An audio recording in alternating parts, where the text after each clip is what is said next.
and this week moving forward, I'm going to be really focusing on my garden. It's kind of gotten away from me over the past few days to a week or so because I've been building our chicken coop and I've been building our pole barn.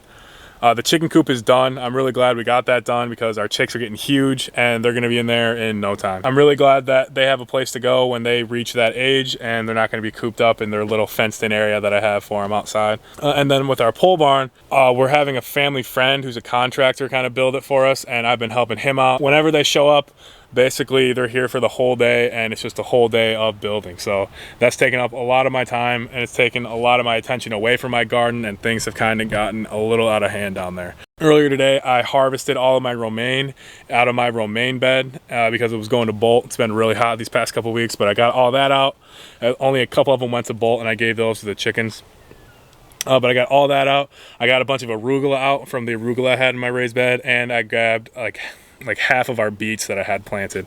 They were planted pretty tight together, so it was good to thin them out. About half of them are ready, and then there's still about half of them still growing. Those are all put away and they're in the fridge inside. So I'm in our hoop house now. I'm gonna weed up these peppers.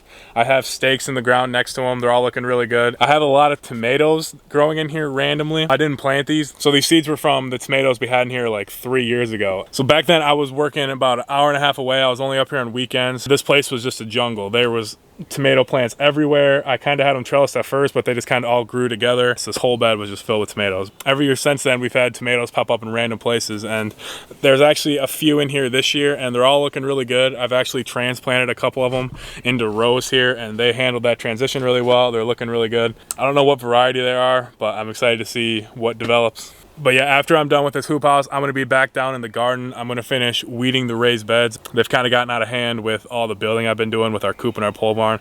When I'm done with that, I want to get to making more raised beds. I need to expand my garden. I have a lot of raised beds down there, but I need to have a lot more if I want to be self-sufficient. There's some logs down there from trees that we felled to clear space for our garden. There's some logs here behind our barn that were blown over from a tornado last week. So I'm going to get all that dragged in there, put into place, and I'm going to go see if my cousin can move some soil from me in the next week or so. I'm going to be putting a lot of big logs into place and making some big raised beds. I'm also going to be using some smaller logs to make some triangle beds. I have a couple of them down there. I'm going to make some more. I'm going to use these for things like Roma tomatoes, some zucchini possibly, and some cabbage transplants. I have Roma and cabbage in my raised beds right now, and those take up a lot of space. So I'm going to move them out and put them into the triangle raised beds, the individual beds that I'm going to be making, and give them plenty of space to spread out.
So it started raining pretty hard. I thought I'd come in my greenhouse here, take a little break, and show you guys how my rainwater catchment system's working in my greenhouse.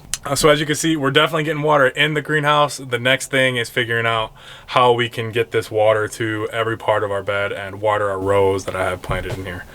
I have a couple ideas, but I would be really curious to see if you guys have any. I have some exterior tubing or piping that I think we're gonna play around with to see if we can get it to disperse evenly through the bed, but not exactly set in stone any of these ideas. But that's something we're going to be doing in the next couple weeks for sure, is trying to get this rigged up and figured out, because we're definitely getting water in, but we just need to figure out how to fine tune it so it's watering everything except one little corner.